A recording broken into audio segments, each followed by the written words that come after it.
The shoes were the most expensive thing, so the rest of it, no, the shoes that I had. The blue, like, this way,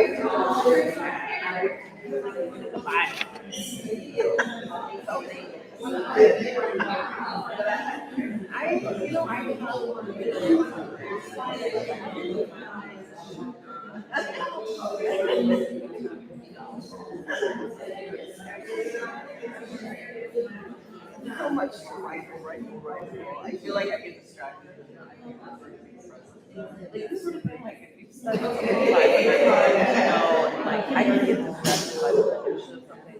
For me, the heart is like, we've got equity in our mission statement. We've got equity in our bylaws. We're a little confused about what equity means. What's not confusing is that when you invest directly in the community, that has the greatest payoff and it's measurable. It was establishment organizations don't pay living wages, artists do. You know, you may be reaching 500 people who are moneyed and have access to these tickets, but your impact is much greater if you're funding directly and artists directly within that community that empowers, and then you're building capacity and the benefits are reaching. That sort of thing. That's where my specialty is. You know, I'm like, I can read for my notes and stuff, but it's not the same. It's not my function in this life.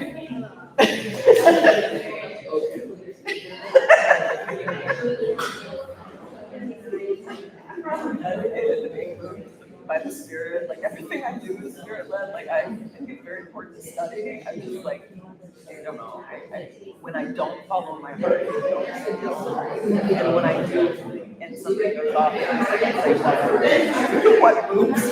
You know, like I yeah.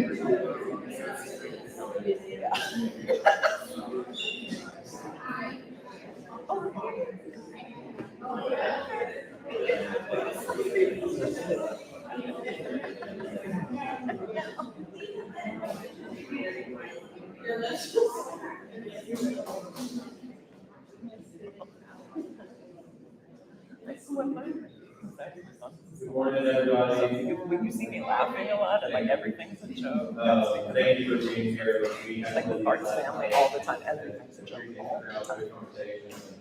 Just want to say, deeply appreciate it for you all speaking around.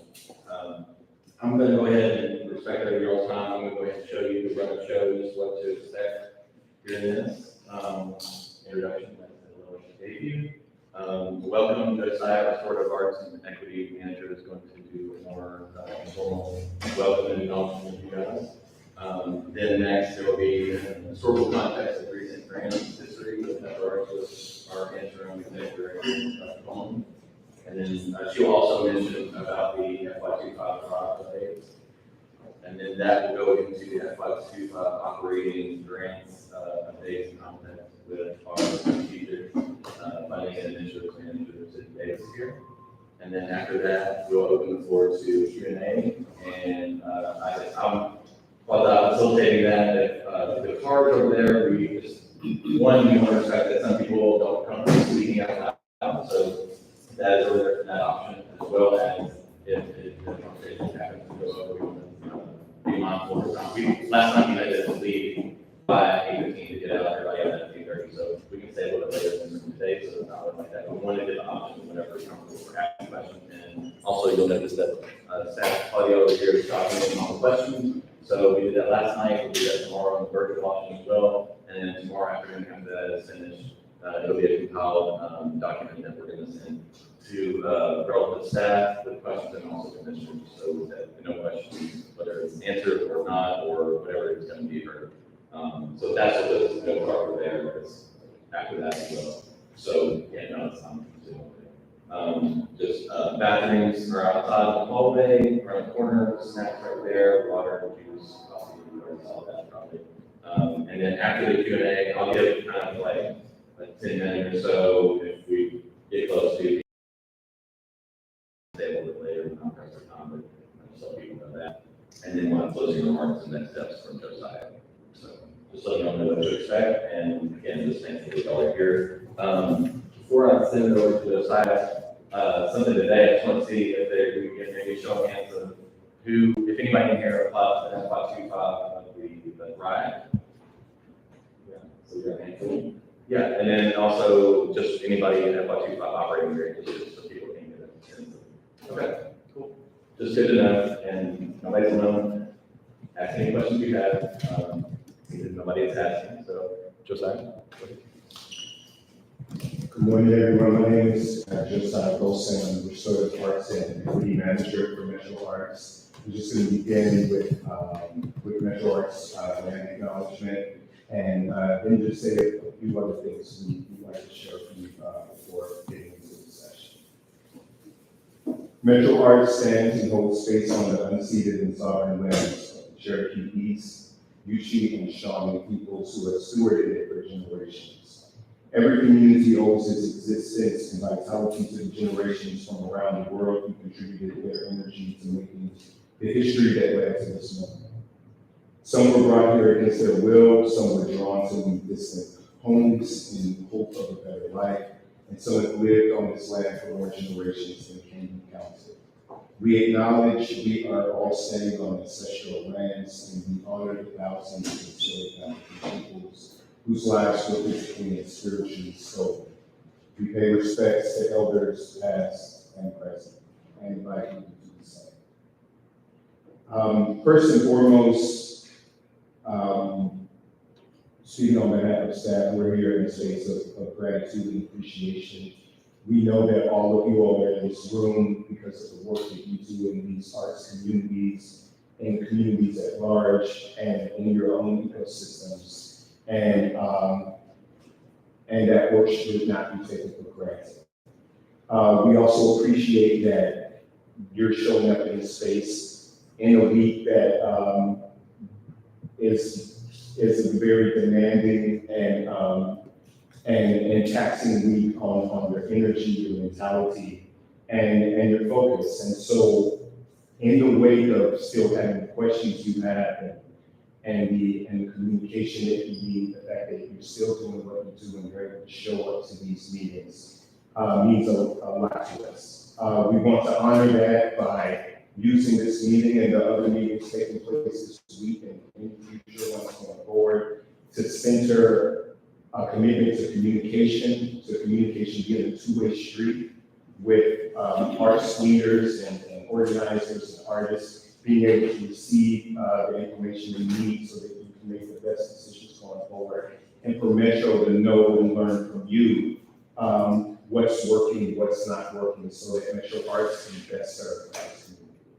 And with that being said, we hope that you'll ask your questions. We hope they'll be answered. For questions that we don't get to answer today, there's another session online tomorrow. And we're also documenting it properly so that we can make sure that this information, this feedback is available to staff, the commission, NHRC, and the necessary parties to make the decision, the best decisions going forward. We'll also be here a little bit after, so if you have questions or feel okay approaching staff individually, please feel welcome to do so. And thank you so much. I'll turn it over to Dr. Coleman. Good morning. My name is Maud Coleman. I am the interim executive director of the Metro Arts Commission. It's been my good pleasure to have worked with the commission more than 2 decades ago as a chair.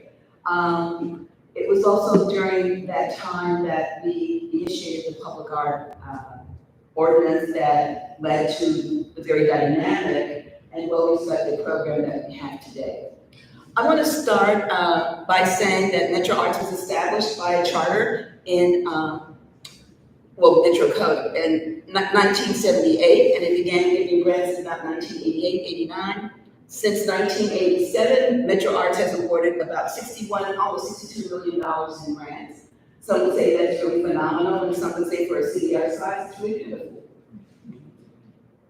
We also want to acknowledge that in that time period, 10 local arts organizations have really received the lion's share of 70%.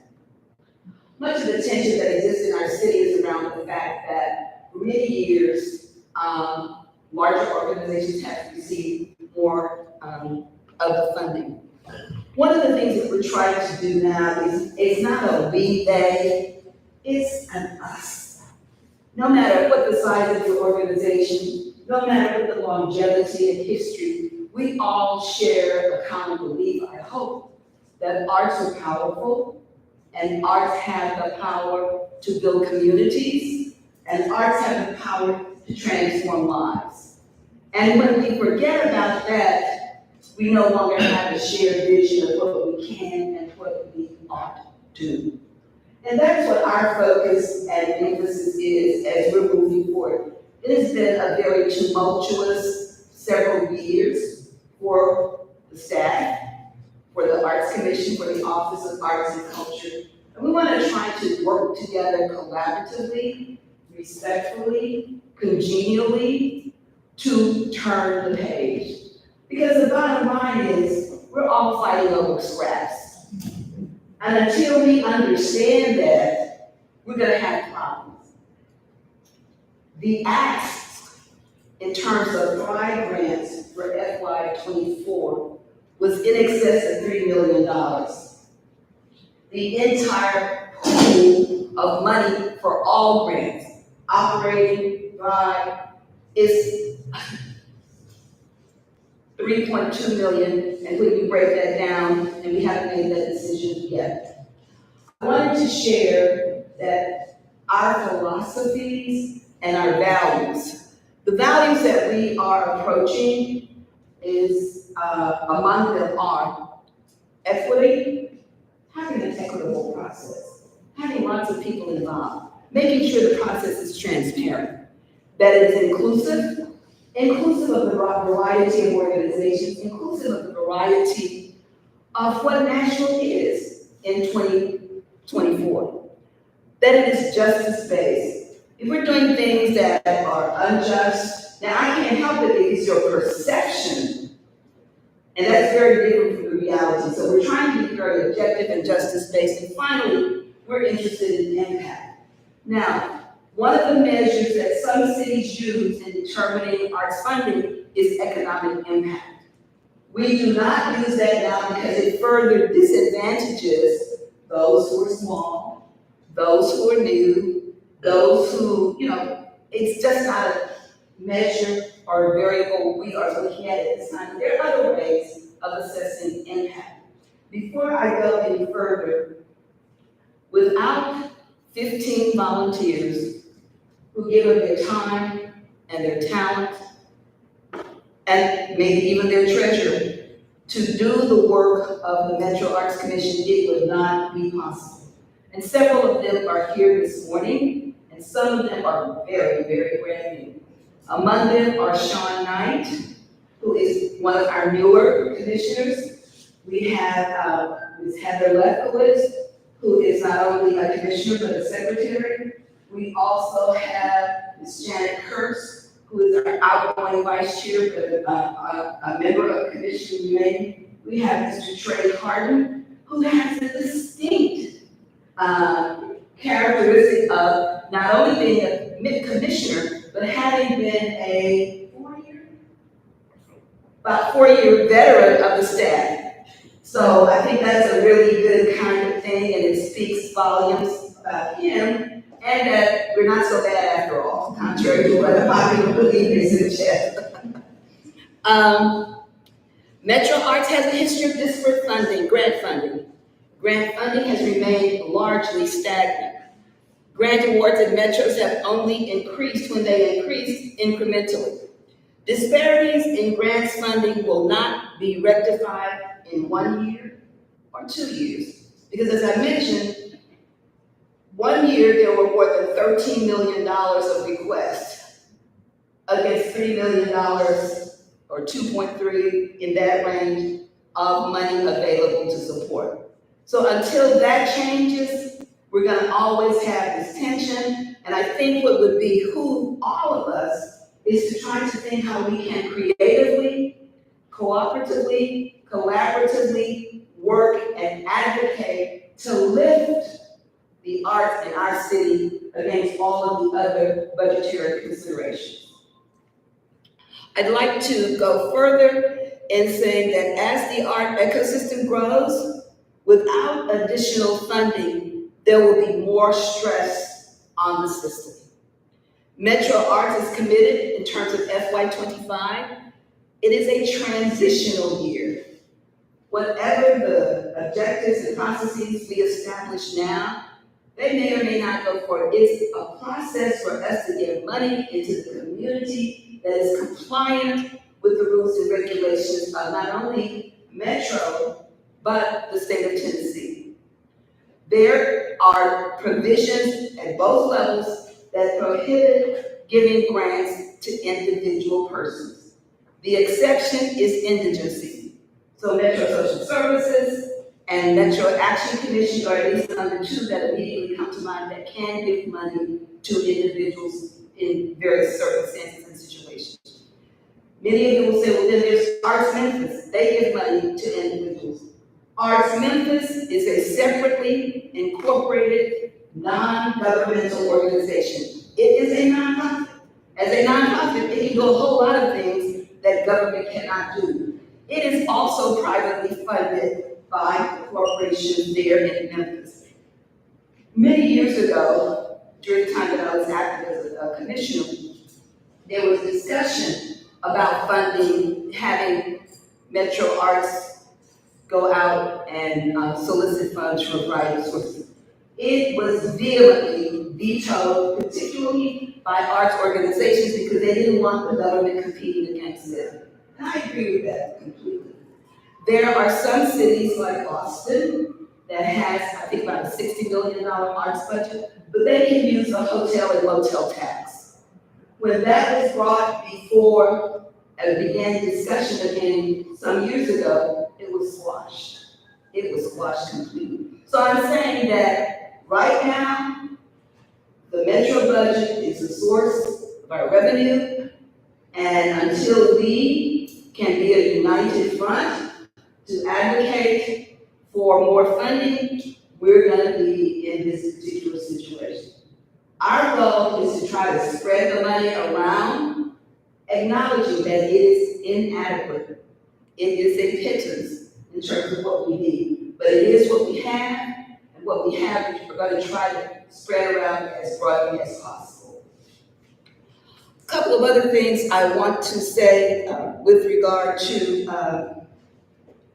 funding and the context in which we operate is that we really advocate for collaborative experience to the extent possible. And there have been many opportunities, and many groups have taken advantage of those opportunities.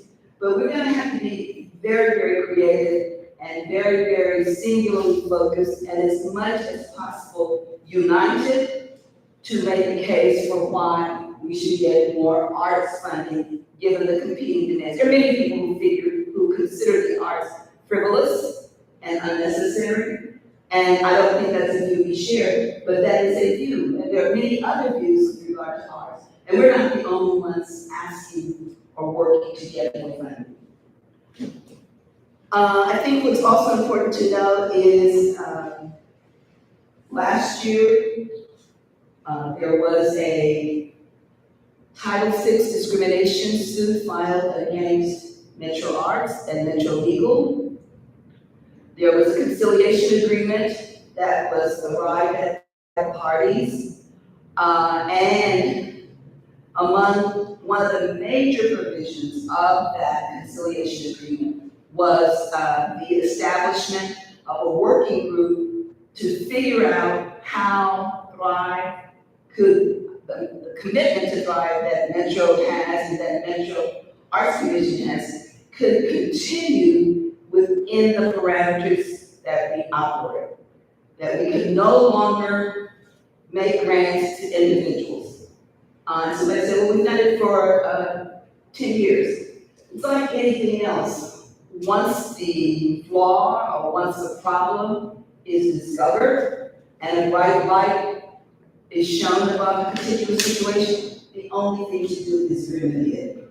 Even though it may have gone on irregularly in the past, we have to remedy it. And the conciliation working group consists of 5 people, a representative of Metro Arts, a representative of Metro Legal, a representative of Metro Finance, a representative of Metro Human Relations Commission, and a representative of the artists community. Excuse me. Those 5 people have been meeting since August. Initially, it was bi-weekly, now it is weekly. And nothing is firm at this moment, but we have made progress. And I'd like to share with you, and I guess that would be something that I say, none of the things that we talk about today are definitive because they have not been reviewed and approved by the grants committee of Metro Arts. They haven't been approved by the commission, and they also have to be approved by council. One of the things that we have done, this is just a part of the community engagement in which we have been involved, but I thought it was very important, since council controls the purse strings, that we have good working relationships with them, and we do. So we appeared before APPLE, which is a council committee that is arts, parks, libraries, and entertainment, and got a good reception. And we, Chair Gadd, Councilmember Gadd called me and asked for another meeting. We will certainly meet that. We also met with the Women's Caucus of Metro Arts. We also have met with individual council members, and we have also participated in a community conversation that is part of our ongoing. So we're trying to get the word out. And some people say, well, we haven't been communicating. What was there for us to communicate? Except that the grants are on hold. We cannot go any further. And remember, this is not the only thing we do. So we are communicating. There are also multiple models of community engagement. And one of them is you develop a plan, present it to the people.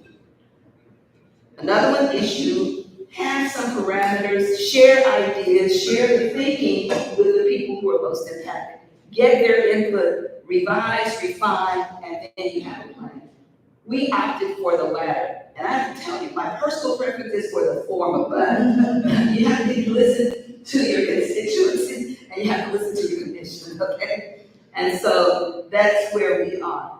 I just like to say with regard to Thrive, last year there were, got the number offhand, but there has been a significant increase in the requests. Yeah, here it is.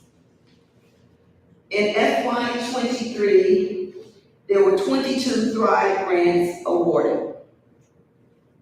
No, there were 22 applicants. In FY24, there were 101 applicants, okay? In FY23, the amount of money awarded was $178,600. And in FY24, that amount increased to $908,000. So those of you who can do the math, it's a real little bit percentage increase, okay? Let's see, did I cover everything? 2014, we are non-compliant, discrimination suit. I think I'll stop right there. I think I've given you some of the history. I think I've given you what actions we've taken and why. I think I'll be here to answer any questions and in exchange. We had a really, really productive conversation last night. And one of the things that was really good is to hear from artists who don't think the things we're doing are bad things. And it was very reassuring, because sometimes all you hear are the negatives. And so I just want, they're not here, they won't. But the people, last night were really, really helpful and thoughtful, and we appreciated your comments. I would just ask that as we move further in this process, that we remember to respect everybody's humanity. Let's choose our words wisely. Let's not castigate people. Let's be positive so that we can end up with a product that will benefit all Nashvillians, and that will be only achieved when we get more money. Thank you very much. I appreciate your attention.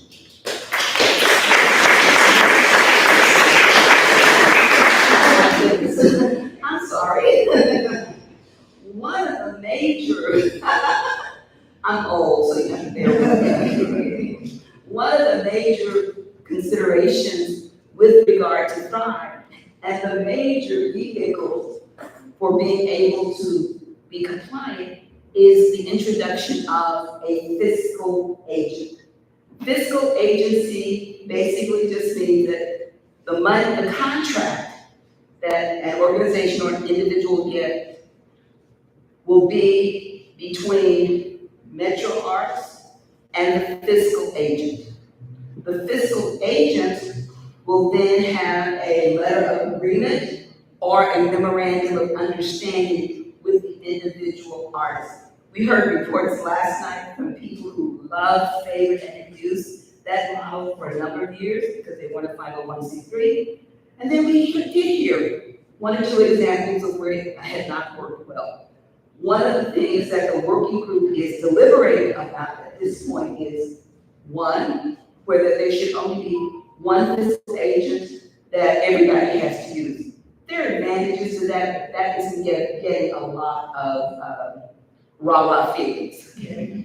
The next option or possibility is that we would identify 3 to 7 organizations that meet whatever criteria we have, that we could then have a pool from which individuals or artists could select. So, you get your own kind of agency and you make a choice. And then the last one is that there are organizations that have been functioning via fiscal agency for quite some time, and they could choose their own, or you could choose your own. So no decision has been made, but those are the thought processes. And according to the conciliation agreement, we have to have this model on or before January 5th, and we're all working really, really singularly focused to make that happen before. Did I forget anything else? Because that was really important. Thank you. We will have Sydney Davis, and she will talk about grants. Hello, everyone. Good morning. I know it's kind of rainy and muggy outside, but I'm trying to be as cheerful as possible. So, hello, everyone. As you've been told, there's been a couple of different kind of back and forths about how we're going to get this community engagement, but the biggest thing to take away from this conversation is that this is about feedback. As you stated just a moment ago, that we had started working by essentially trying to create something that we thought the commission could approve and then get feedback afterwards. But as we found out that, that's just not really the most inclusive way to do this process. So with this being said, it was requested of the staff that we create not just the one option that we posted at the October 13th Grants Funding Committee. As you might remember, you might have received an email saying, hi, this has been recommended to the full commission, we're at stop. So what we're doing now is we want 2 options. These are going to be the 2 options. Please remember that this is only a proposal. Nothing has been approved. We are working off of the model of that Thrive will be allocated for roughly $900,000, and that operating organizations will get $2.3 million. But again, this is not been approved by the committee, by the council, or by the committee, the commission, and the council. Okay? Just a guesstimation, and our justification is that historically Thrive was around $250,000. With the supplementary payments and the additional funding last year, we were roughly around $900,000. And we felt it just necessary to stay at that number, and again, not our decision, but kind of our recommendation of not necessarily going backwards. So option 1 is what you would have heard me speak about at that grants funding committee meeting. Whereas if we see the top level, and if we need to, we're going to post these later, and we'll have this out so you can look at this this and review it a little bit closer. Is that the estimated performance period would be January 25 to June 25, so it wouldn't be a truncated 6 months performance period. The grant closeout will be due by June 15th of 25. Again, we're working with the guesstimation of an allocation for operating organizations only at 2.3 million, and for Thrive to be situated somewhere around 900,000. The scoring this will be slightly different, whereas last year you might have remembered that if you scored over 93, there was space for additional funding for excellence. And while we think that that is something that we would like to go back to, just as clear to say, we do not have the funding. We don't have the funding to do on top of full acts. Now, when I say full acts, that is almost always going to singularly represent Thrive artists and organizations that are asking for funds under Thrive. You cannot get an ask from an operating organization under our historical methods and formulas, because it is almost always under a percentage base of your annual revenue as an organization. So where we're getting these numbers from what we have historically awarded, which will take us on to the next part. So if you hear the word ask, it is almost always, like I said, going to be representative of Thrive and Thrive Arts organizations. We don't necessarily have that tool for organizations, right? Because this is a completely different structure most of the time. So in that meeting, we talked about how you would receive 50% of what you got at FY24. This is only for the sake of finding a funding number.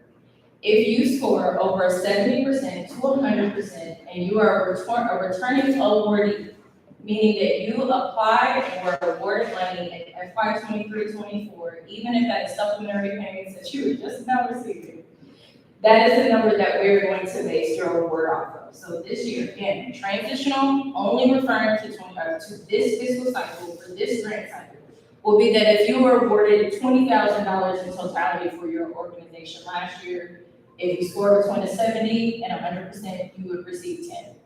Now, we are not using the word reapply. We do not want you to reapply. We are only taking into account the applications that we received before January 29th of 2024.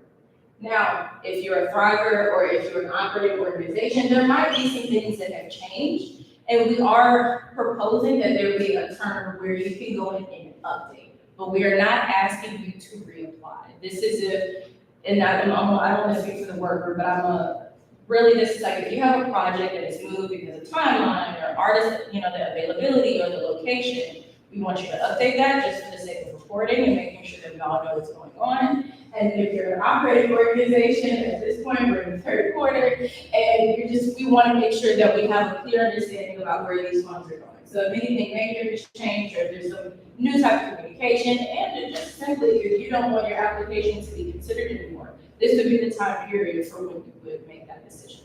So no reapplication, just simply housekeeping updates if needed.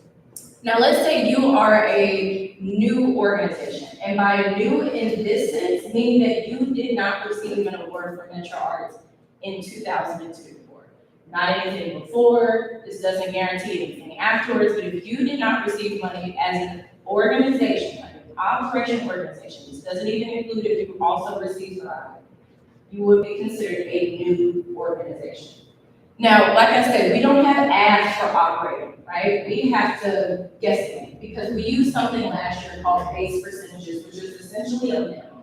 You might remember that if you were a micro, at a minimum, you would receive $3,000, or there was $3,000 for micros. I'm trying to remember off the top of my head. We're doing away with base percentages for the simple fact your annual revenue can change, your operating size can change, and we just do not have the ability to match a ceiling and a floor. I mean, this is as clear as day. We just don't have the ability to do both. So if you are a new organization, remember, just meaning you were not an awardee in 24, not that you've never applied or this is your first time, you will receive the award amount based on the smallest award in your category.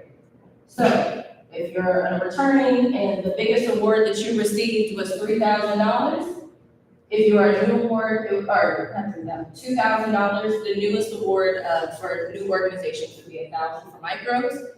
$3,822.50 for smalls, $7,026.48 for mediums, $17,068 for midsize, and $33,251.96 for larges.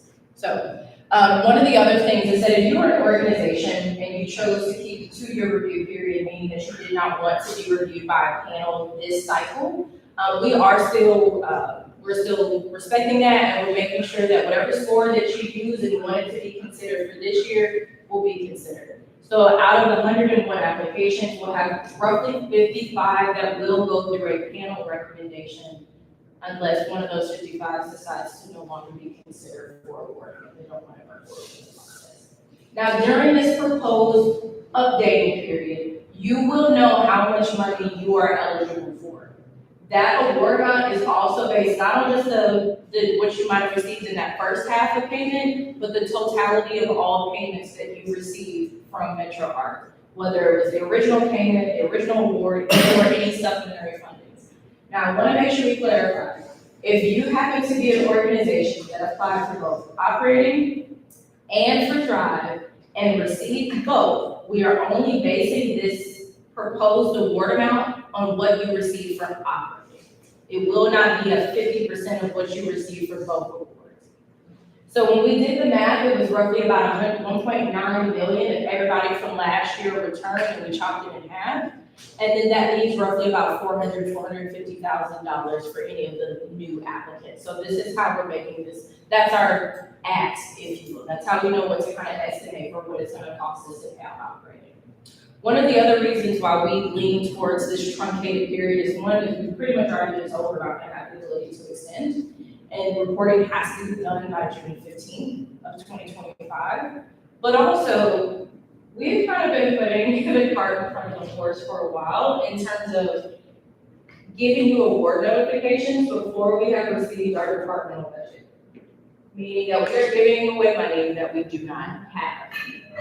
And I don't know about you, but that does not leave for really any room for growth. And it just honestly leaves a lot of people upset for the amount of planning, the amount of resources that they might need are coming to available to them. And, you know, as efficient as the government is, we want to make sure that,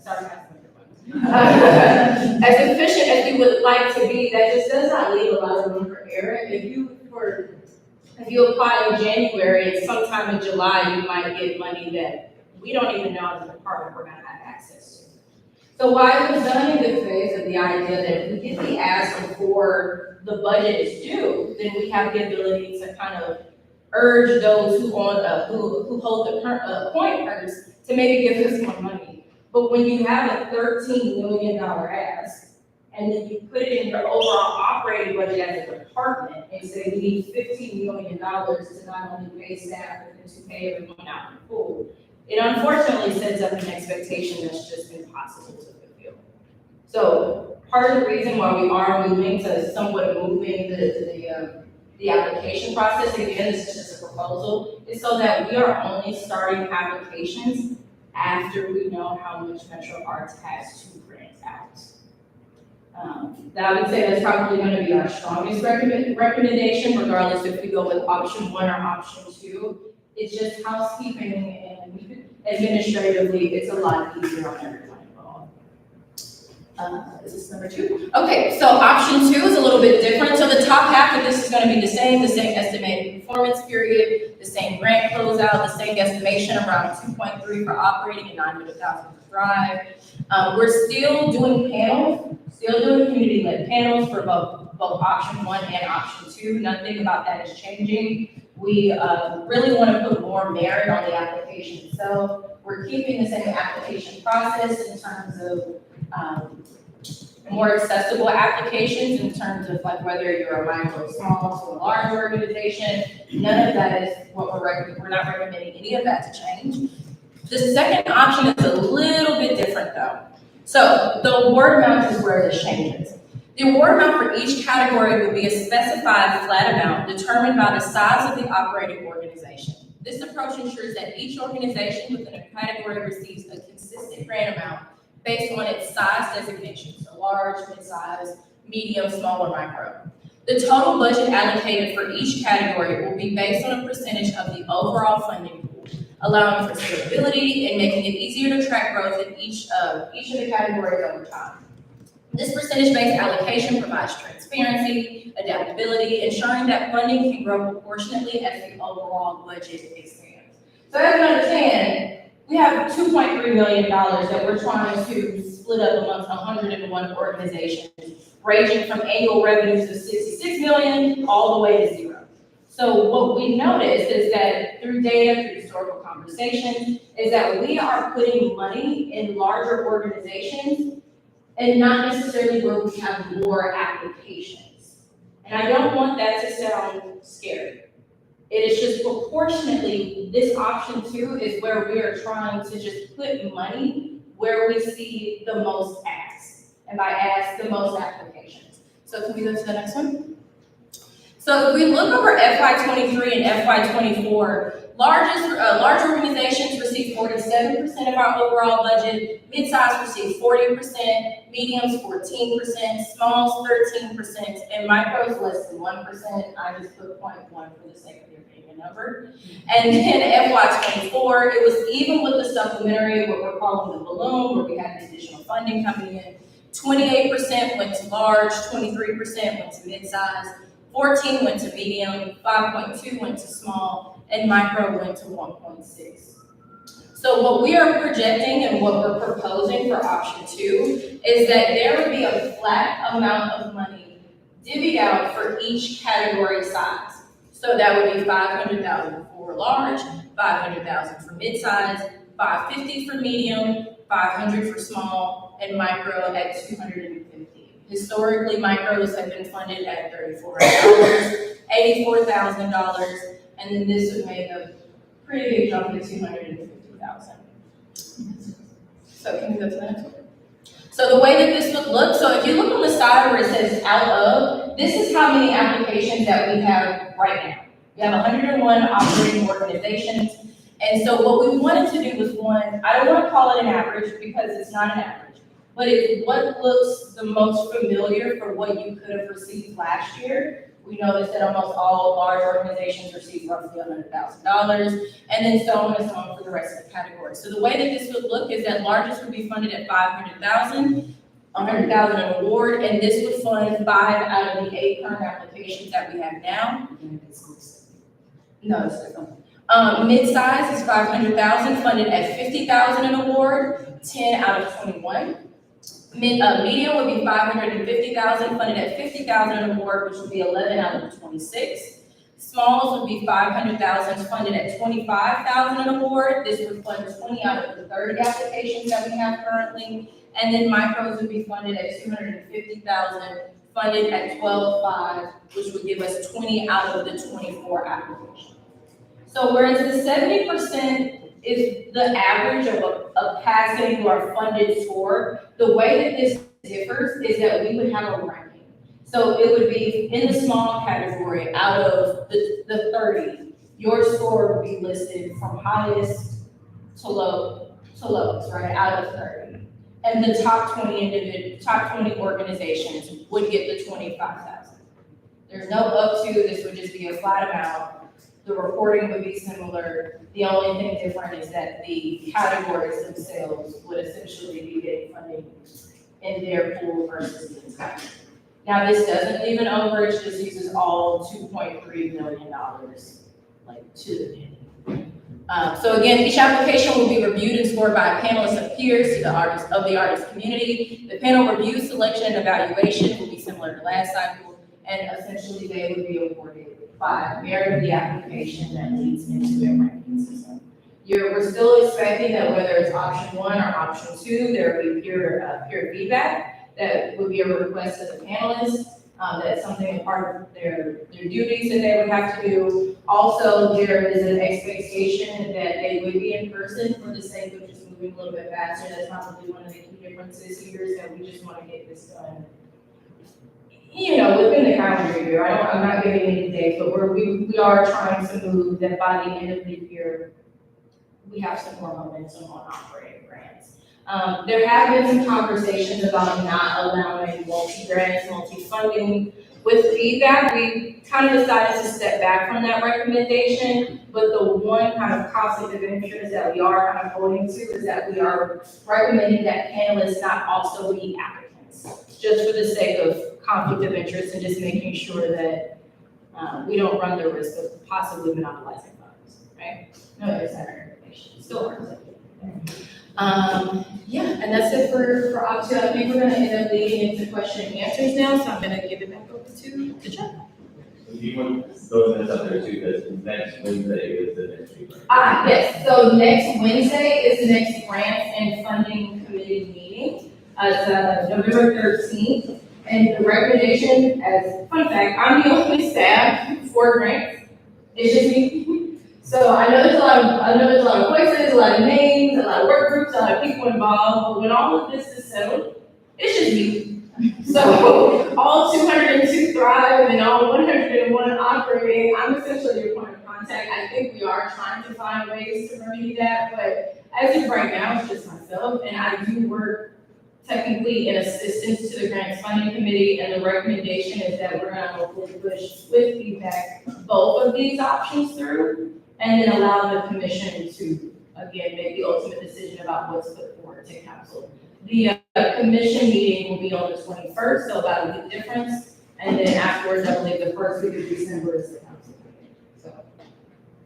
So as I mentioned earlier, for some people who came in after, we have index cards over there for people who don't feel comfortable talking out loud, or if the conversation leads over to time we have to get out of here in an hour and 15, 20 minutes, then, you know, some of the staff will be behind the take some of the cards to talking to this. I'm going to facilitate as far as, you know, raise your hand, I'll say this person, and then the next person, we did, you don't have to hold your hand up for like 20 minutes. I will be looking around, and got you, and, yeah, if you'd like to, you don't have to, but if you'd like to say your name and where you work, what you do, then feel free to say that. But again, no pressure to say any of that stuff. Just for clarity where you're coming from, for the context of the question. And I know about the phone stuff, if you have something specific for a certain question for the Sydney or by phone read from us, let us know what that is offset, and we can go back to any of these slides and something specific for solve. So we'll open it up now. Thank you. Hi, so I'm Councilwoman Styles. If you could send this slide deck to the Parks, Libraries, Entertainment Committee, we meet this afternoon, so if you could shoot that off to us, that'd be great. So we could discuss this in the committee meeting. Thank you. I'm Rebecca with Chiefwood. If option one is selected, is it everyone who has applied for, who's in the pool of people who already applied would get something, as opposed to option two in the large category, like you said, 5 and above 80? So is that one of like kind of the big differences? I would say so, yes. I mean, the idea is how we're giving the funds away, and so option one would, at a minimum, you would receive, you applied last year and were awarded last year, you would receive half, and if you, the only thing different with number one is if you score under a 70, we're not recommending that there be funding.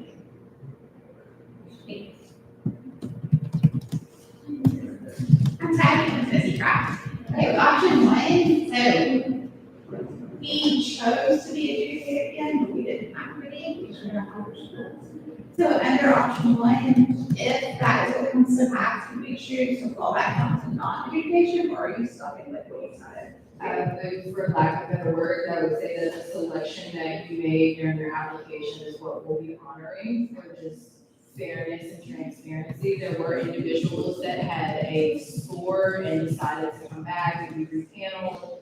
And we would assume that the score that they get during the panel scoring of this cycle is what we would be using. Unfortunately, I mean, that's kind of the risk essentially, and we wouldn't want it to be that if you just don't happen to have a higher score the first time around instead of the second time around, it's a completely new set of panelists, it's completely, you know, we're not even changing or recommending to change the, you know, what the panelists are scoring. We intend on using the exact same application for the panelists as last year, and but but to answer your question, whatever score that you get this year, if you chose to be reevaluated, it will be the score that we use for this award. I have a quick question, is, with both these options, be able to be sort of shared amongst, successful, I'm a board member at the NNAC, and I think I'm the only person, representing them. These options be shared, so we can kind of like look at them and kind of provide feedback every time there is. Absolutely, so we have today is our last in-person, and tomorrow we have the virtual, and I think the kind of general consensus amongst the department is that once we get done with the online, that we make them available online as well, and just kind of make them readily available for consumption and review. And we'll also incorporate the learnings, comments from these sessions. And again, like my recommendation to the Grants and Funding Committee is that that both of these options, plus any feedback that we receive, are going to be pushed through for the sake of there being an additional week of conversations. Because at the end, before it goes to council, it has to be recommended by the committee, by the commission. And so from the 13th through the 21st, we'll allow another 7 days for these two options, as well as the Thrive, potential framework to have some discussion around it as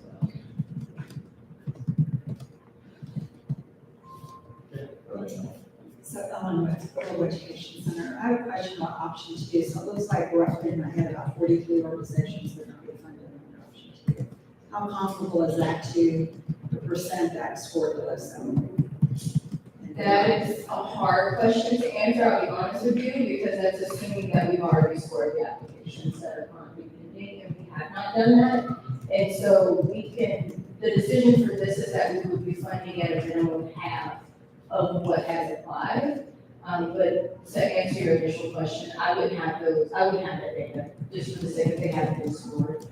And in the ranking, does it take into account perhaps people who've never been read before, people who don't speak English as a first language? So the applications that are being considered are the ones that were created with community feedback in the summer session from about 2 years ago. We have not changed the application. We are not adjusting the application. I believe micros still sit at about 1 question, and as you get larger, there's more information that's required for the sake of kind of obviously, there's just more resources for larger organizations. I think we all can agree on that. We have no intention of changing. We have had conversations about making the application available in different languages, but for the sake of the sake of the conversation and realistically, what we're able to do within today, between December 31st, it's not, we don't have the ability to do that. Also, we're not opening the application back up. We're only considering 101 applications that have already applied. And I would just like to add, there's a lot of consideration about barriers, and we share that concern. However, at some point when you're in a competitive process, even filling out the application may be a barrier for somebody. So you get help. And there are plenty of resources available for that, and these were done last year. The second thing, some of the barriers that really are difficult, we have eliminated the matching requirement. That's a major hurdle. I just want to say that we are sensitive to that, but there will not be a grant making process for which taxpayer dollars are used, in which there will not be some kind of accountability. And we think we have minimized, or we have worked hard to ensure, and many of you were involved in the editing process in the past, and many of you, had input that accessibility, and if you remember the 4 values that I mentioned earlier, do reflect that. Hi. When does the departmental budget arrive in the calendar? And will you also remind us about the budget categories that define micro, small, medium, mid-size, and large? I remember the numbers offhand, I'm really sorry. That's okay. The overall departmental budget is, we say what they July. Right. I guess a piece of feedback that I have moving forward, although I don't know if it's gonna be possible to recommend it for this year, is there's not a programming vacuum between July and December. A lot of really important work happens between July and December. And so if the intention moving forward is to only start reviewing applications or accepting for applications in July, that is severely limiting to a lot of artists and organizations both. And it also puts a space grab on the spring in a crazy, crazy way. We're all out here fighting to get space for performances, and to make it only possible for folks to have funding for projects in the spring is like detrimental to the local arts scene. I want to speak to that because I've been really troubled by that, and could we begin reviewing the applications earlier? We're looking at the totality of the continuum from when applications are due until when, and this is an important reality that is not going unignored by the staff. We will not be able to remedy it this year. Right now, we just want to get funding for FY '24 out, and we'll take this under serious consideration. With all due respect, I do wonder if the proposal that goes in front of council can include some of those months, even if it's retroactive. There is programming that has occurred between July and December right now, 24. I mean, it could be, but one of the realities is we can't grant money for which a contract has not been executed. Right. So we can't retroactively do X, Y, Z. That was a question I think that one of the commissioners raised. And I went to a lot of, our major legal person is, who I'll be able to talk with her next week. But that was a consensus that I got, and since it was not from our major legal person, I don't wanna say that's the law, but that is the reaction that I got from people who were not assigned legally to Metro. And we will explore that further. Did you have the numbers? Oh, yeah. So for larges, so for micros, it would be revenue less than 25,000 annually. For smalls, that would be 25,000 to 100,000. Mediums would be 100,000 to 500,000. Mid-size would be 500,000 to 3 million. And then large would be 80 over 3 million. And I would say the idea of shifting, again, it's not reflective of like the cycle that we're in now. It's for the future, and again, it hasn't been confirmed. It is just something that we have to take into account when we're doing our administrative work, whereas we can't grant money we don't have. Totally. I have a couple different thoughts there, but I wanted to give feedback on related to the medium category specifically. It's a huge window, 100,000, 500,000. And then the option 2 scenario is the most competitive. Only 11 are funded out of 26. And that is really hard to imagine less than half of those folks getting funding at a really crucial point for organizational development. Having $100,000, $200,000 in your budget means you have no staff or maybe one staff or a part-time staff. So it's just really hard for that to be the category that's the most competitive out of all of those budget categories. Agreed. I second So the 2 questions, the breakdown of the organizations, do you have a slide for that can be included in the email that we get today? Of micro, medium, large, The dollar amount to go with them? what she just provided. Oh, okay. Oh, that's available. That's the same categories that have been used for the last few years. Those, I'm just asking if it could be included in the emails we get today before we go to committee. If you could, you have that on the slide, if you could include that. Yes. That's what I'm asking for. Secondly, you're collecting feedback from organizations today. I know that the meeting is on the 21st. You're building to bringing something to us. Will there be another meeting like this so that the feedback that you collect from organizations and individuals will be able to be heard publicly prior to the meeting on the 21st?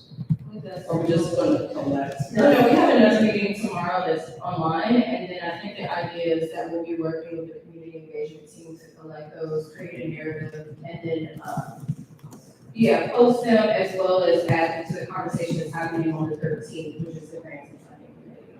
Right, I'm asking, is there gonna be a meeting after that? Because I think it's great that you're collecting cards, but for people to be able to come into a space and be able to share whatever they've given you, I think that's also critical in terms of community engagement. It's not just the collection and then trying to pull things together. So if you can figure out a meeting to happen for the 21st, that would be great.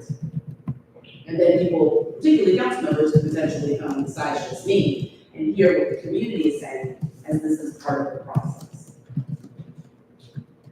It's a possibility we won't cut it. Thank you. Hi, is the Pride Working Group proposal, I know that this is in flux, but the group that's working on Pride, that proposal is complete, is it not? I'm a member of Pride, and I was not aware that it was complete, and what I have in front of me is framework for Pride program. Now, there's another member of Pride who's, the working group who's here. I did not know that we had approved, and I not missed the meeting, I did not know that we had approved it. I guess I was just wondering if it could be posted, now.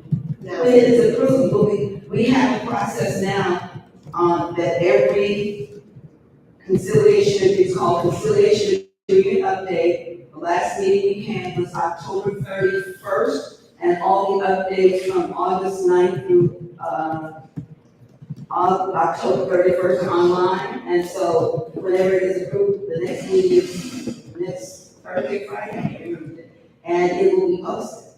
Perhaps if the, to Heather's point, if we're able to share the operating grant proposals that haven't yet been approved by the commission on the website in a way that Councilwoman Jordan will be able to see it and her party will be able to see it, then there probably should be a possibility that the current Thrive proposal created by the working group can be visible as a proposal, not as an officially approved document. The working group dynamics, you have to sign a confidentiality agreement, and the updates have to be approved. So as soon as that happens, we will be more than happy to do it. Have I misinterpreted our operations? I'm actually with the Human Relations Commission, I'm a working group member as well. I will say, I think we can make sure that I'm not misrepresenting as well, but our proposal, I think, is in a similar status as the proposals for operating, and so I think that we could definitely make that available. I know transparency is the order of the day, and so we have, if it is okay, we will be more than happy to promote it and put it on the website. I just saw October 31st, and I shared with you what it is, in our next meeting. And I didn't see the proposal here, so I was not inclined toward, but we will make sure it is available as soon as it can, because I said transparency is the order of the day. I have a quick question to go back as well. So what the, I believe it was on option one was what you said about Thrive in terms of moving towards sort of fiscal organizational sponsorship. And a few points on that is one, I'd be interested to make sure in the discussions about how to implement that, if that is indeed implemented, some sort of parameters to maintain that artists have the lead creativity on that, because one of the big benefits of Thrive is it gives artists, for example, an opportunity to have creative control of their own projects, as opposed to doing projects for a large organization where the organization has creative input. Another point I'd like to ask is making sure that it's considered both how to ensure that the leading artists and creative force behind those projects are getting the whatever extra percentage of the grant amount to make sure that the artists are getting paid as much as possible for the projects that they're leading, but also making sure that you know, speak with somebody who's both an artist and on board of a small organization. If I was on board of a small organization and we signed off a sponsorship for an artist to create a project, I want to make sure that that organization doesn't face an undue liability if the artist falls through the project that we're going to support. So making sure that the artist gets the lion's share of the money for the project that they're organising, but also making sure that if possible, the artist maintains liability for the project that they're being paid to do. I have two responses. I'm not sure what you heard said today, helped shape the idea that the artists lose control. The fact that the contract is with Metro government and a fiscal agent that may or may not be, well, maybe an organization chosen by the artist or from a select group, et cetera. So that relationship is between the artist and the fiscal agent. One important point I forgot to mention is the fiscal agent can charge no more than 10%, up to 10% for an administrative fee. So that still leaves 90% of the money available. The next step, and this is very, very crucial because then the onus is on the artist. There will be a letter of agreement or a memorandum of understanding, same thing, between the artist and the fiscal agent. You've chosen the fiscal agent.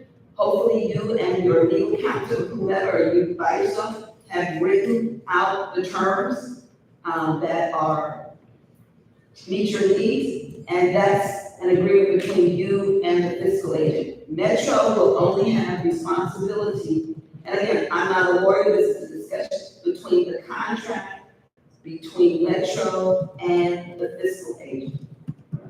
So just to clarify, so if the contract is between the fiscal agent and the artist, and then between Metro and the fiscal agent, with the fiscal agent, with the Metro Arts be able to hold the fiscal agent liable if the artist says not complete or not, the project? I'm not sure I understand that, that is a legal question, and I will refer it to our legal counsel, and that will be included in our responses.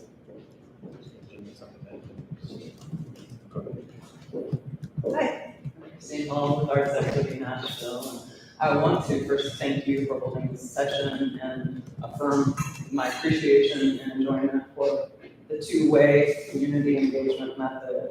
I think it's really exciting to hear from the community, all the different perspectives from people who are impacted by the choices made at Metro Arts.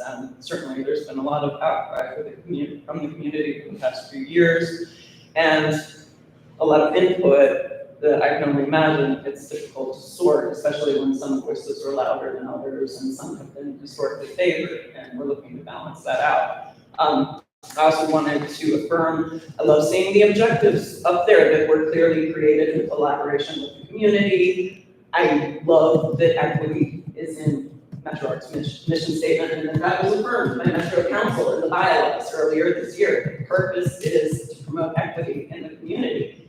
It does seem still, and I've got a couple questions, that there's some confusion about what equity means in practice. So I'm going to bring up one thing that I noticed in the slides, and also affirm that I would love to see these presented on the website so that we can access and discuss in more detail. As many times as we can have that ahead of time, it's really useful, so we also are prepared for the discussion. And yet, being part of the discussion before the decisions are made is key to make sure that the intention matches the effect. Now, when I see the categories listed and I hear that the categories are the same as they've been for the past few years, what I take note of is the inclusion of the micro category and the breakdowns that you mentioned at those levels. I heard the concern about there being so much competition in one category as opposed to another. I share that concern. What I observed there was a basic misunderstanding through the application of those categories from what they were created, purpose, in conjunction with the community. In November 2022, During the public grants editing session, I brought up the micro category.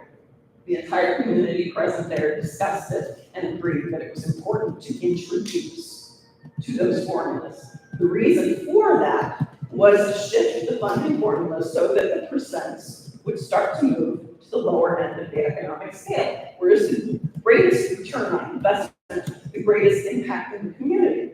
Of course, we love the legitimacy conferred by the larger organizations, and there are many benefits under those auspices. However, the work done in community, led by community members, performed and shown in the community, curated by the community, has the greatest impact, and there are many studies to back that up. So, when we created the micro category, it was partially informed by, for instance, microloans have the highest instance of repayment, right? These things have great impact and great return. The micro category was created because that would allow smallest organizations, which I've run many of those, who are run by people who are volunteering their time. Those are hours that you never see in the revenue and budget, any of those places, to get a higher percentage of their operating costs funded.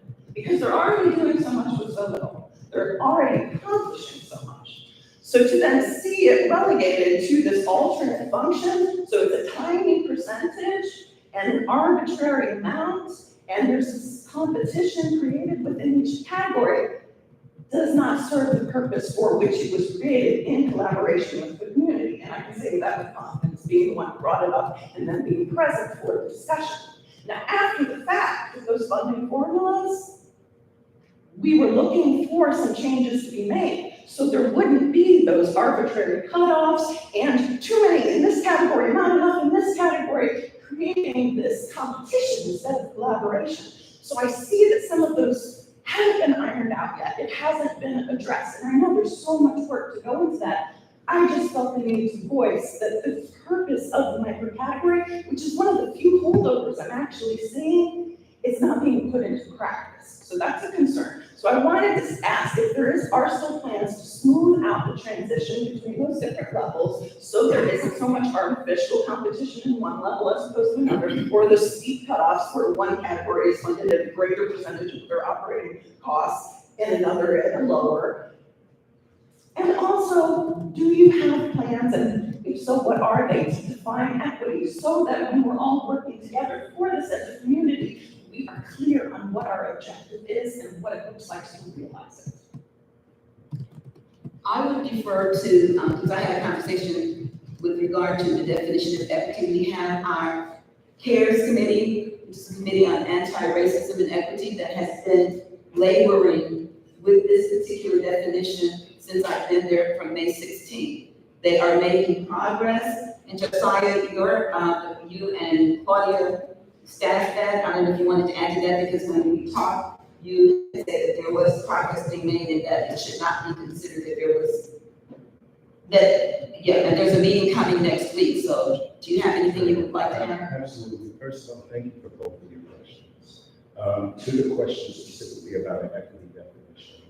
The last meeting that the CARE had in September of this year, they were at a stage where they had basically two working drafts of the definition that they would then incorporate into their guidelines, which are also being revised to actually set a direction for how CARE operates, as whether it operates fully as a part of the Metro Arts Commission, as a committee like the Public Art Committee and other committees that make recommendations and put things before the commission. So what I can check in with the co-chair Commissioner Trey Harden is for us to provide that definition, because at the last meeting we discussed how could we, before voting on how could CARE, before voting on the definition, present the current drafts it has to the community in different contexts for input and any necessary feedback and revisions that could be made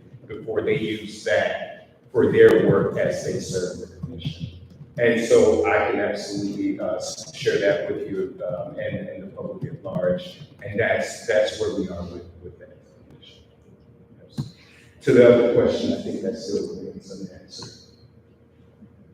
There will not be the opportunity to level the playing fields between now for FY '24. This is transition year. We can't do everything that needs to be done.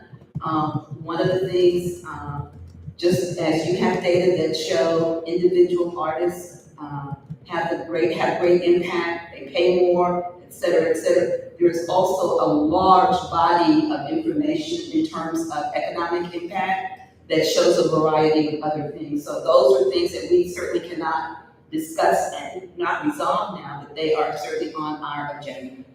And that is true. There's certainly many data from many different sources, and I would love to see what you're looking at, of course, and we can share information. That's one of the benefits of this format. Just what I'm saying here, that it's been hanging out there for a few years, and the concerns of the community have been hanging out for decades now. It doesn't necessarily have to be done this fiscal year. However, smoothing out those transitions is not my concerns being addressed here. I was answering ones that I heard from the crowd and from operating. When I get involved, I don't apply for funds. Occasionally I'm paid as an artist through a Thrive, and I notice what I'm paid through larger organizations and through smaller ones. I'm sure most of the artists do, and it's not just anecdotal. I mean, we can look at what the wages are paid by the larger orgs and what they are paid by smaller artists. Pay artists better. It's across the board. So my other comment before I give you the floor, and thank you for this time, is that for Thrive, I heard some talk about, well, what are artists going to do with 20 grand? But then, we know that it costs way more than that to put on a little community festival, right? And building capacity within the community is a wonderful function. And I want to pledge my support for whatever happens with the working group and whatever needs to be done, that we are creative in our solutions to bring the monies direct to the communities whose tax dollars are making those available in the first place, and understanding that accounting for inflation is going to make those numbers go up. 20,000 sounds like a lot, but having done it, that projection, I'm sure many people here, that's not much. It doesn't go far, and you're usually not paying yourself. So it's if you're concerned about people making good on the investment, yeah, that's what accountability is for, and it's also what the selection process is for. You're going to get more applications than you can grant. That's a fact. And you can look at the quality of each, but the idea of double dipping, somebody who might run, a micro org wanting to do a project for Thrive with another org, I don't think that counts as double dipping. What sounds more like double dipping for me is an arts org who gets a general operating grant and then gets to take 10% off multiple Thrive for administrative costs. I'm I don't know, this looks like disappearing dollars to me. I just gotta be real. I think the artists have shown, they're not disappearing dollars, they're in fact getting their own time for free. So just remember when you're considering equity, that's my question, is that I just ask you to remember how much these dollars direct to communities and direct to artists mean, and that it does count for the vast majority, even though most of the administrators are able to come to these engagement sessions, most of the art is created by artists.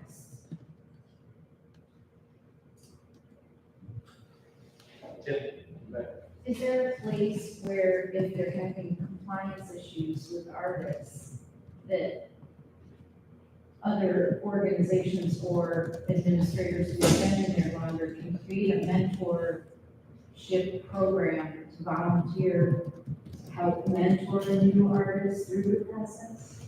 Those of us that have been in the process longer, or whatever the compliance issues would be.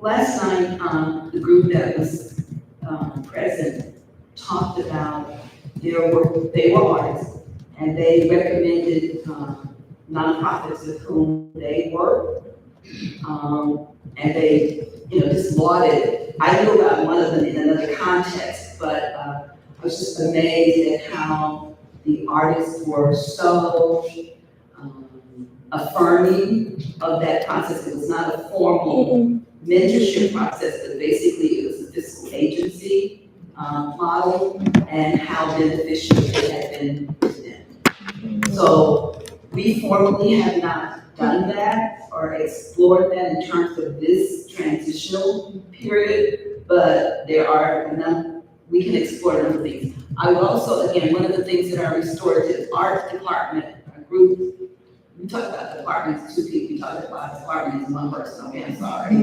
This is very misleading. There we do have an internship program, and just like in terms of county, you want to talk about that? It's not exactly what you're talking about, but we do see the importance and the need to increase the pipeline of people who are traditionally underrepresented or unrepresented in either arts spaces as managers or administrators or even as creators. And this is one approach that Metro Arts has used in, Josiah Golson, and Claudia Wahan worked with that. And I know a majority of the, room said, the majority of folks that are here represent, operational support, applicants. Are any of you all also, current applicants for Community Arts Leaders of Nashville? Excellent. So you know 100% of it. Did any three of you happen to participate in the summer,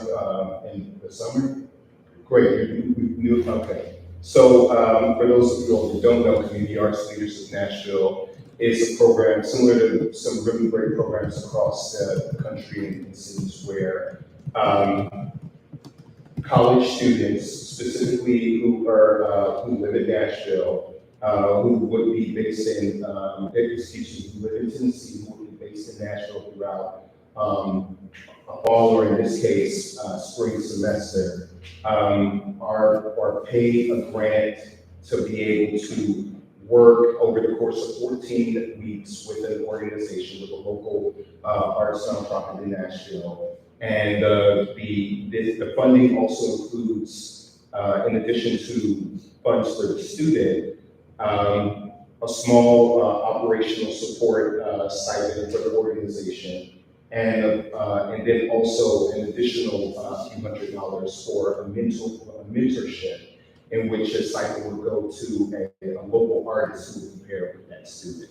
So the student's able to support the organization in whether it's communications, marketing, fundraising, development work, and learn about that organization, also participate in additional programs that we would facilitate that would hopefully connect the students with other people in the arts ecosystem in Nashville. And then the organization receives the support and talent of that student.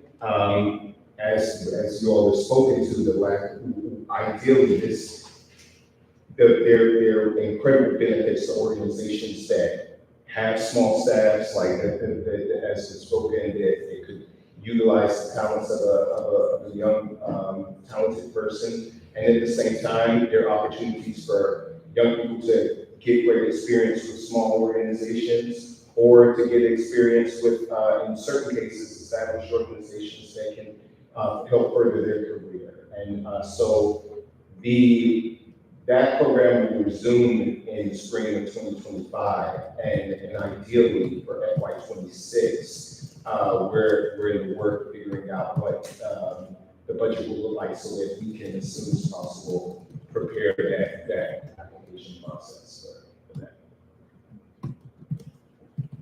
Did that answer your question? It does. I'm also happy to mentor for free because I've been here in Nashville for over 30 years in nonprofit, and I find volunteer time occasionally, and so I would be happy to. Let's talk afterwards. Yeah. Yeah, all of our- We gotta rise on boats. All of our shows are on the website, so you can always just send them through this. And if I can also add, it was actually part of a conversation last night where one of the local artists had talked about how capacity building and I don't use the word guiding, but I think as the code that they use in terms of having those associated with grants. And I know that has been kind of brought up, and as of right now, we have not made any determination that capacity building be attached to any of the criteria for operating and/or Thrive or a Thrive program. But I am the strategic grants and initiatives director, and so we do hope just as outside of the other, she mentioned it earlier about just some of the other things that we do. We have a super phenomenal public arts team, we have community engagement, we have a restorative team. But the goal is to also be a resource as well as a granting entity, and so we do have plans for long-term capacity building resources just to be available that are not connected to any type of funding or any type of criteria. So that is something that we absolutely love, any type of volunteer. We are hoping to pay people for the time eventually, but we have to expand our budget. And so just to go into the grant panelists, they will have, and we see them as part of this process as well. And so we do have a recommendation to pay them for their time and their scoring and their evaluation. But as we move forward as a department, one of the things that we are extremely hopeful for is resources outside of just financial, for artists and art organizations of all sizes. Absolutely. And the other thing I want that is included in that umbrella discussion about future is to facilitate the understanding and access of artists and arts organizations to funding beyond metro government. The ones that start out as individuals and blossom and survive and thrive understand that. Some have started social entrepreneurship type activities, et cetera, and are doing fine. Let's go here and let's see that. If you are able to get another meeting scheduled, another talk track like this, which is going to the cards, can you also make a request that NNN be present to stream this? That's what? NNN, Metro News Network, is Oh, present so that certainly council members are able to and see this. Thank you. Let's see. This is just backtracking to the conversation that started about the student internship program. And I saw that there had been some discussion about not letting people sort of double dip with that grant and say an operating grant or a drive grant.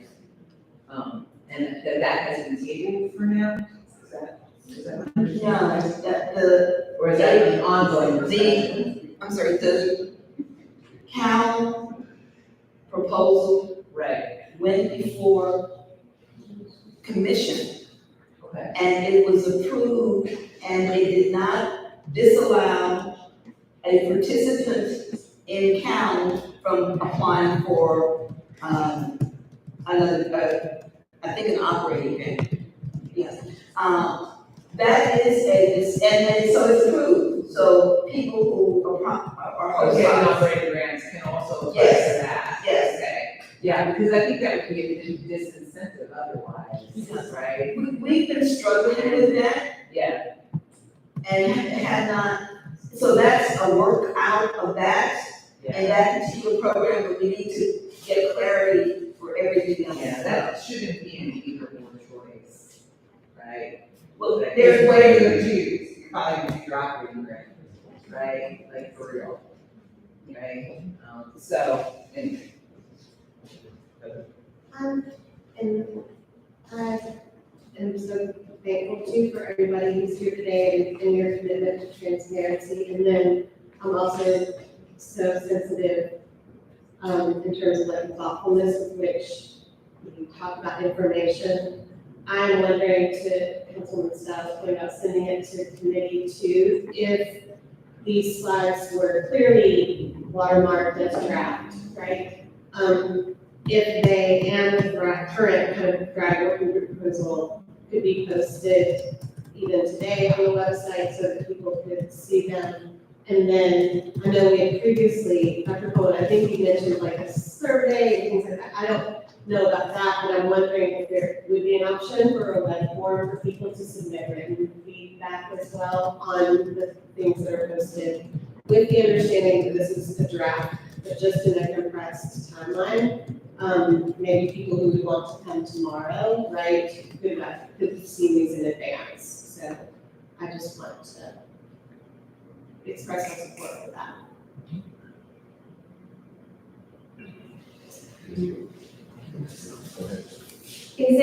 What are the chances that whatever option moves forward for the operating grants for this truncated year is the same formula that's been used following years?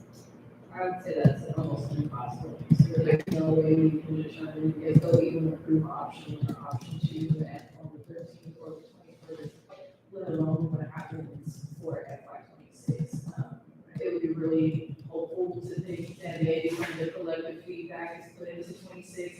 that's the overall goal, but to assume one way or another for the future, we want to get money out as fast as possible for this year, and then once we hopefully even out the playing field, and we're not saying, you might be able to start having those conversations about something a little bit more, we'll call it semi-primary. Okay, so there's likely going to be replicating this sort of public engagement process. Absolutely. And we would hope it would even be more vociferous.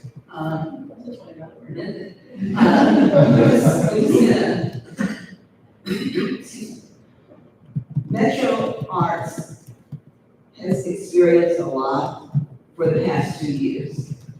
And I want to thank those who are operating from a space of moving forward and a space of not trying to be something that impedes forward movement. There has been a lot of patience exhibited by many artists and arts organizations for which we are most appreciative. I want to publicly thank the staff for their hard work. Often, when they are victims of public defamation, if you will. We are here because we are committed to the arts. We are here because we acknowledge, as the land acknowledgement statement says, but even more contemporaneously, we acknowledge that there have been challenges and problems with the grants making process, and it has not just started yesterday. And so the extent to which we can all collaboratively work to find solutions and remedies. And I go back to the point that does not change. We have a phenomenal growth of new organizations. We have a pool of money that is stagnant. And no matter what you do, how you do it, until that mismatch is addressed, and it's you as citizens who can address it, and elected officials like Joy, Council Member Stiles, always is out there, often by herself, advocating for us. And we can focus on that. I want to share with everybody, community engagement is important, but it is not perfect. And so I want to thank you for your participation.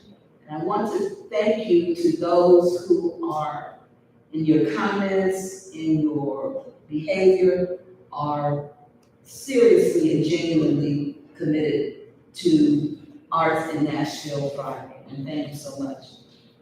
We still have to meet that, I just want to say that, but also that this was, this week, this has to be together in just these 3 events because of the short time and it's focused on grants, but as you mentioned last night, there's no excuse for us not to have conversations about all of Metro Arts and all of our ecosystem throughout the year. So this is not a one-off of meetings, it's just a focus on the grants this particular week, so thank you for your continue that.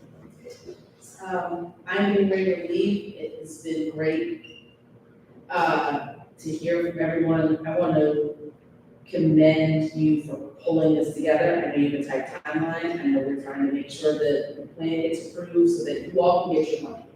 And we want to support a plan that gives you your money.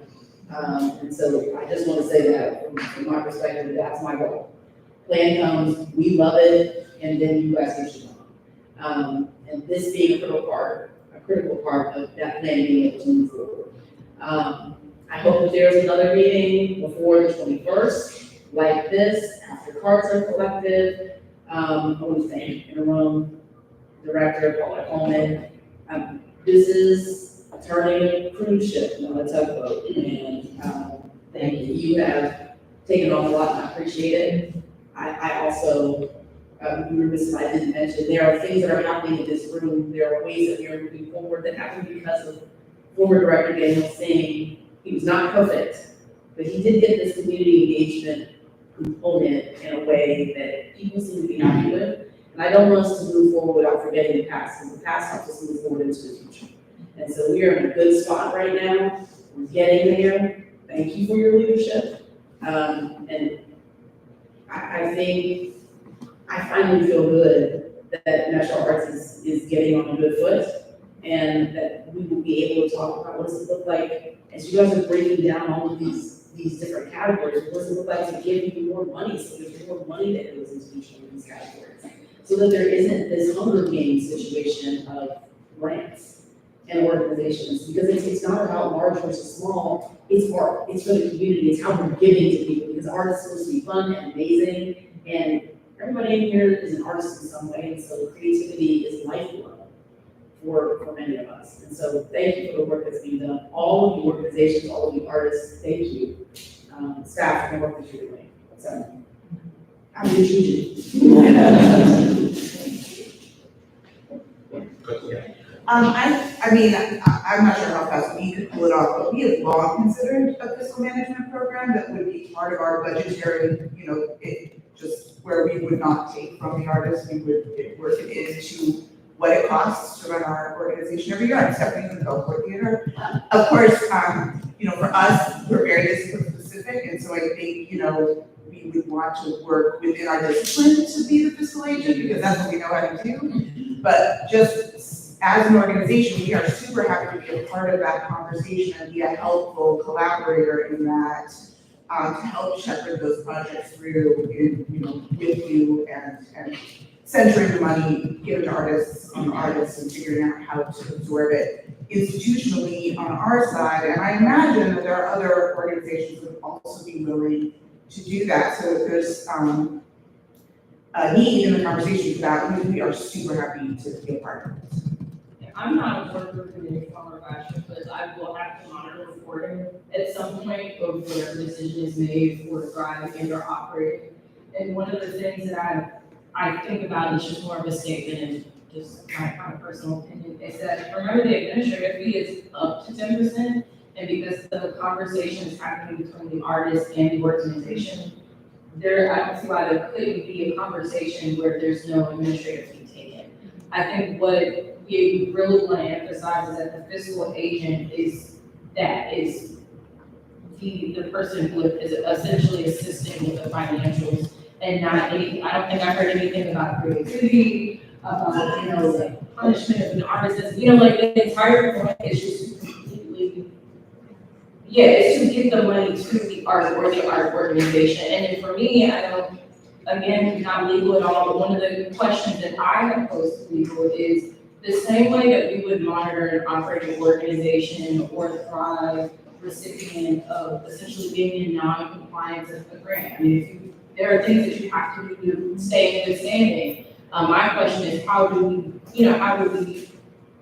find out who's not in good standing? And does that potentially X you or X you out to make this way in the future? These are the questions that as staff, we are, we're ruminating through every single day, and it's not falling on deaf ears, and we absolutely appreciate the feedback. And I think as many opportunities and options as we think are available to fiscal agency, as well as what we might do with option 1 and option 2 for operating, please let us know, and these are not things that we're not considering. I mean, for me, I would want to know that if I'm writing a check to XYZ Incorporated or, nonprofit, that the end goal is to give the money to the artists. We don't want any borders or anything that will, disadvantage you when we be on the receiving end of those finances. Whether it's the fiscal agency and or the artists. The other thing I was going to say is we have included, again, it's not final, but there would be some orientation so that everybody who is in that role understands what it is. Again, this is new for us. There are models that we can look at from other locations, and it will, we hope it will be able to be the solution, and that there isn't something else that comes up that precludes this as a possibility. But it is, this is the recommendation and the subcomponents that we talked about for ensuring compliance. Yeah. Is it possible to know what organizations have been approached with a potential fiscal agent so far? I would rather not say that at this moment. Because even at the working group meeting, there were two organizations that had been approached because they had not agreed. I just don't think that is appropriate at this time. And I think if I'm wrong, I'm wrong, but that's the way I look at it. Because nothing, just because they're being considered doesn't mean anything, and then it might cast a shadow on them if they're not, so I'm not willing to do that. I understand, thank you. I'm Jennifer with National Opera. So from the perspective of a large organization, option two, it concerns me because of that, it's something or nothing. What has been so valuable to us over the years is the consistent funding that with, from Metro Arts. So even if that 50% is less, we plan a few years ahead. And so to plan and then have a drop of 100,000 or whatever the amount might be is much harder to recover from than consistent, some sort of partnership. Now, understanding, we gotta do our part, right, to make sure that it's not a given, the money isn't, but that partnership has been really valuable to us. I just want to talk about this. I will echo that option one makes me more comfortable budgeting. I mean, again, option two is still, you have to be perfect, the pool is really big and the scores skew high. Just miss out and land on zero, that's a really hard budgeting. Especially with those. Yeah. I'm sorry? It feels more like a winner take all, in option two. I mean, if we're really talking about the opportunity for equity, I don't know, I'm not a math person, but option one seems to me to offer more opportunity there and also more opportunity to grow the micro category, which is really important. Same comment. Mike Webb, Music City Youth and the Arts. I think option one, absolutely, if we're providing a grade scale of something above 70, and we all meet above 70, then let's avoid the ranking piece of it. You can still apply some level of, somebody's at 100, allocate more to that versus somebody's at 80.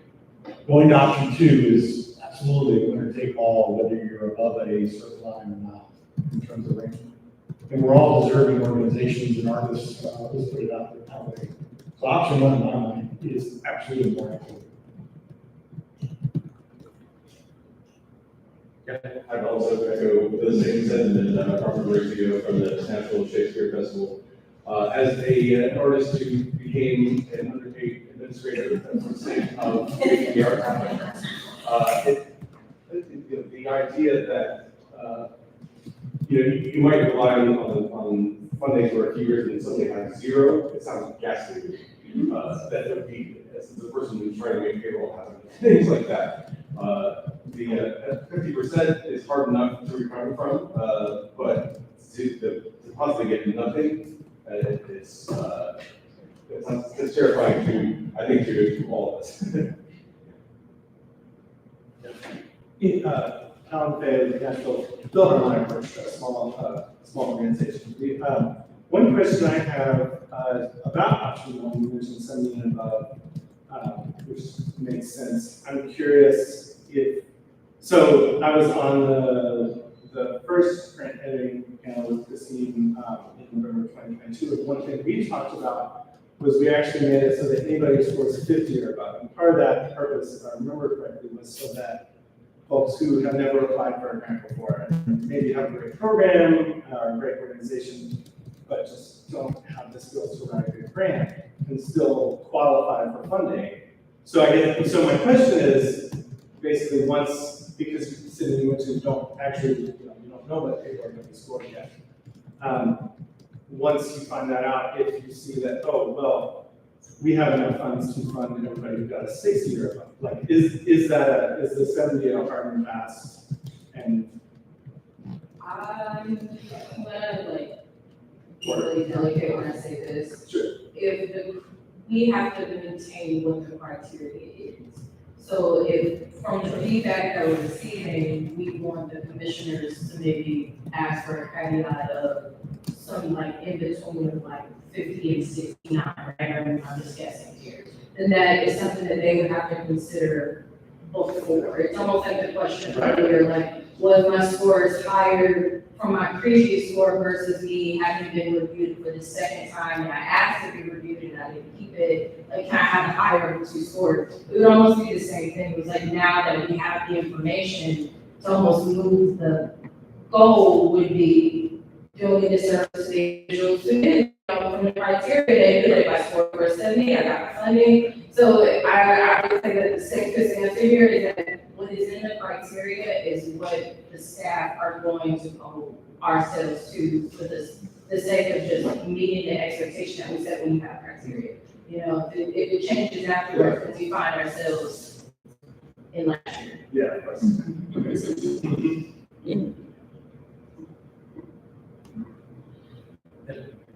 Can you speak a little more about the scoring process? How panelists are selected? I think in the past, I've gotten a sense that maybe it was difficult to find some grant review panelists or whatever those people.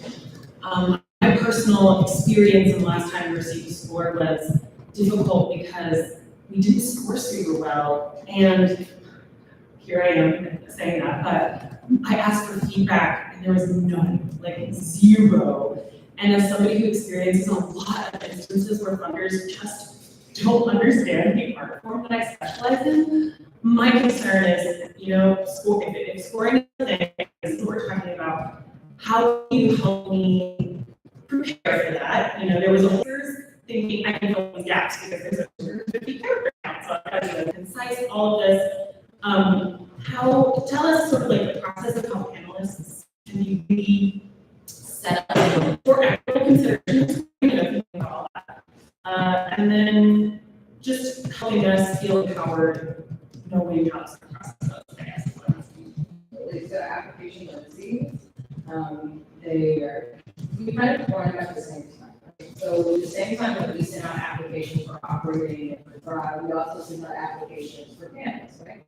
So whereas once the applications are received, we have to pick panels to make a determination for the scores, right? So that is almost historically been done by staff. And we have our own internal rubric that we use based in every factor is based on how much experience, if any, which is not necessarily a caveat, and if they have any experience with grants or grants review handling, you know, like just like what specific experience. And this discipline, we are making it a point to try to have a broader art focus for the panelists as well. I'm not super comfortable giving the rubric out loud for a panelist for, I feel like, quite obvious reasons. But the idea is that the staff would make the determination based on the need, depending on the applications we have. So if we are operating, we would roughly be around about 10 to 15 panelists, because it's peer reviewed as well as you're not just having a single panelist score a single application. It's going to be an average of how many people we do for that size of application, right? Whereas Thrive, there's roughly 200, and we're going to be closer to like 30 to 35 panelists, and it will be the same that each panelist will score, and then we'll pull an average of the shared application that they got. Now, one of the things that I have made it a point to say is that a panelist will have to give their determination in writing under each question that they score. So, let's say for a micro organization, I believe there's an option to do one or two questions. If I score, and it's the same way for all questions regardless of organization size or organization, you know, or what they're doing.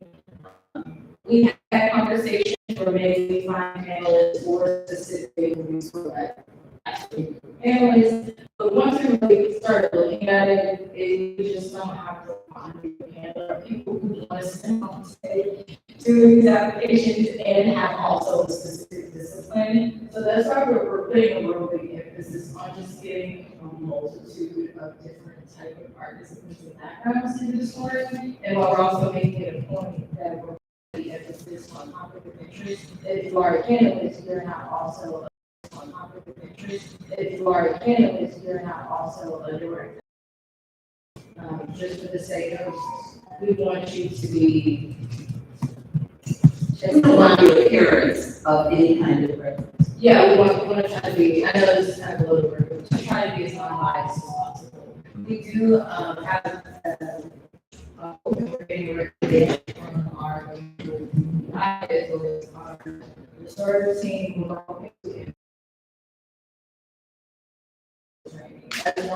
along. So we're not just saying, hey, go off to your corner, score by yourself. The entire situation with the panels will be a private conversation with Brennan, as well as a technical conversation how to actually score, as well as taking those narratives and individual panelists will have, and having a conversation amongst the panelists peers before we even get. So by the time we leave, they will not know what the actual scores is. That will only sit with staff. But we will take the same way that we're doing the feedback here. I'm not saying this is going to change any of the scores, but that we can also take that into like training for the next year. I just also wanted to say an answer to that question. Having been a panel, a reviewer for local, state, regional, and national grants, feedback is really important. And we want to ensure that we are able to respond to questions. The one person to have been grants, two persons can restore their art, two people, we may not be able to answer everyone individually, but I assure you, we will give some kind of feedback because that's how you improve. And the other thing is, since what we're doing this grants are located and I have to actually insist even more for all of us to be engaged in the process of making sure people who are reviewing, who are on panels, understand and to the extent possible have their, it's, how do I say it, that their frame of reference is one that adheres to the values we talked about, and there's no test for that. Those I have the point of the answer. I've been here 3 years. 3 years ago, there was confident in the window of having people talk and think the questions. 2 years ago, it was more logistical question as far as panelists, hey, how was it? And then like the equity issue of like some organizations can get later than 30 minutes on the on hold and things like that. So it's definitely hard from I think I know that that's integration with what they're talking about. But those I have. I will also say, I know staff, if some of you are such a drive application and participated in, to just get feedback on your application, hopefully what can happen in the future is something like that on the tail end of the application process, where even though you may not ever know that candidates want to say, provide feedback on your application, if you can provide those notes, whether email them to you or speaking with you as staff, translating that information for you, that's something that we would have to take into consideration. Honestly, if I get my way, the scoring sheets will be anonymous for just safety reasons and just to make sure that people know that they can put their true opinions on there, from whomever they're scoring. My goal is to make sure that you even could. You know, like if it has to review on there, I can't better explain why I can't make a decision. Because my goal is something that I've seen, we're making this off the merit of the application. I have no business in the scoring as the grants manager. I have the job and the responsibility of facilitating the space, time, and then the opportunity to get that information back. In the perfect world, I would love to be able to have people come in and be able to see their application, but then it almost takes away the checklist thing. It's like if you're a small organization and it's just you, you might have the opportunity to come in. And it's like, oh, you know, we don't know who might receive it. Or the idea that, because you know the person who's sitting there at the panel that it might influence decisions that they're making. So we're trying to just keep a certain level of I don't wanna say professionalism, but just a certain level of, we want this to be off of the merit of the application. And I got to participate in some of those trainings last year. I started before 23, and I think we had panels, and they had like 4 or 5 panels every week up until the 29th when it closed. And we are not only expecting to do that in the future, but expounded so that we have some of these grant in person that we have, so that you can interact with them and ask questions and not just say, let's just follow your application and decide what you think should be on there. Like, we want to give these capacity building resources outside of just the application process, but definitely, you know, the application process. A reminder about the note card is we go one question and close remarks with some stuff to say.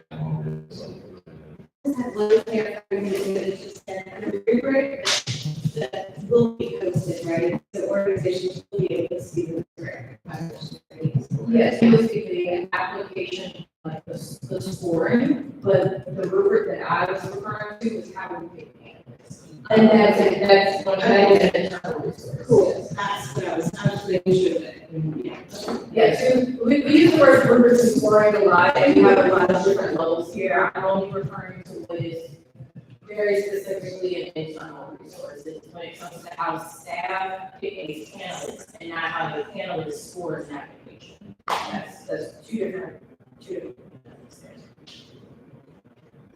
I respect y'all, and to put this up for the next one, which is virtual, which is tomorrow, at noon, 2 p.m. Pretty much gonna be the same format, so that we online and we'll be recording that. As well as recording all the questions that you have that, or another part of the staff, speak to us, or talk to the staff. Thank you again for being here.